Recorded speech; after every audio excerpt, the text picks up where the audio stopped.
საკრებულოს თავმჯდომარეს ფრაქციებისა და კომისიების თავმჯდომარეების ნაწილს არ აქვთ შეტანილი მონაცემები საკუთარი სამიწარმოო საქმიანობის შესახებ ქონებრივ დეკლარაციაში, რაც ცალსახად არის კანონის დარღვევა, ამავდროულად მათ უნდა დაეთმოთ საკუთარი სამიწარმოო საქმიანობა თანამდებობაზე დამტკიცებიდან 10 დღის ვადაში, რათა არ ყოფილიყო კითხვის ნიშნები ინტერესთა შეუთავსებლობისა და კორუფციასთან დაკავშირებით. ირაკლი ჭეიშვილის განცხადებით 5 წლის წინ თანამოაზრე და მეგობარ ლევან კინწურაშვილთან ერთად დარეგისტრირებული კომპანია ჰქონდა, რომელიც ტექსტილის იმპორტზე, დისტრიბუციაზე და რეალიზაციაზე იყო ორიენტირებული.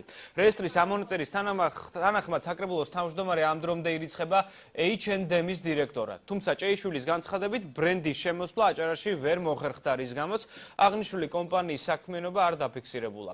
ასე გამოეხმაურა საერთაშორისო გამჭირვალობა საქართველოს კვლევის შედეგებს ირაკლი ჭეიშვილი.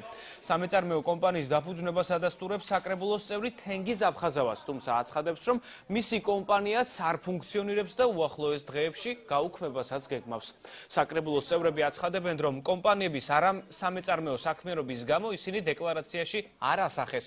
მსგავსი განცხადება გააკეთა ფრაქცია ქართული ოცნების თავმჯდომარემაც. თამას თურმანიძე ამბობს, რომ მას ნამდვილად აქვს კვლევაში დასახელებულ რამდენიმე კომპანიაში წილი, თუმცა არც ერთი კომპანია გამოცხადებულ ტენდერებში არ მონაწილეობს. კომპანია ექსპერტ ჯგუფი შეჩერებულია 2008 წლის აგვისტოს შემდეგ. შესაბამისად ამ კომპანიიდან უკვე 7 წელია თითქმის არც შემოსავალი მქონია, არც ხელფასია მქონია და კომპანია გაჩერებულია. და რაც შეეხება სხვა დანარჩენ კომპანიებს, არც ერთი კომპანია ჩემი მეუღლის და არც ჩემი კომპანია მუნიციპალიტეტის და ზოგადად ტენდერებში არ ღებულობს მონაწილეობას და მე როგორც თანამდებობის პირს ამ შემთხვევაში მაქვს უფლება იურიდიულად მქონდეს აღნიშნულ კომპანიებში წილი. ჩავთვალე, რომ ეს ფირმა დეკლარაცია ივსება იმ შემთხვევაში, დეკლარაცია შეგავს ინფორმაცია იმ შემთხვევაში, თუ დამატებით რაიმე სარგებელს სხვა სამეწარმეო საქმიანობისგან ღებულობ და ამ ფირმას არ ქონდა არანაირი შემოსავალი, არ ქონდა არანაირი ბრუნვა, რომელიც დაარსდა 2010 წელს, კი არც კი მახსოვდა ამ ფირმის არსებობა. შესაბამისად ჩავთვალე, რომ არ შემეტანა დეკლარაციაში. საერთოდ მივმართავთ საჯარო რეესტრს და ფურცელზეც კი აღარ იქნება ამ კომპანიის არსებობა. იმიტომ არ არსებობს გაკოტრებული, არც გაკოტრებული არა. არ არსებობდა, მხოლოდ იყო ფურცელზე რეგისტრირებული, მეტი არაფერი აბსოლუტურად. და ამიტომ არ არ ჩავთვალე და არც ეხლა ვთვლი საჭიროდ რომ შევიტანო დეკლარაციაში. არანაირი კავშირი თქვა სახელმწიფო პროექტებთან არც ერთ ამ კომპანიებს არ აქვს.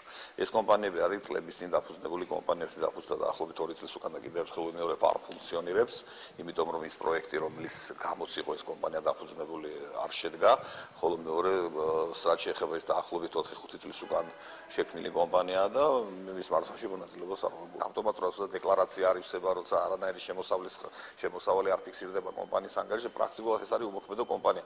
ამდენად არ ჩავთვალე საჭიროდ. კიდევ ერთხელ გავივლი იურისტებთან კონსულტაციას, თუ საჭიროა, თუ ასეთი ფორმა არსებობს, გავაუქმებ მას.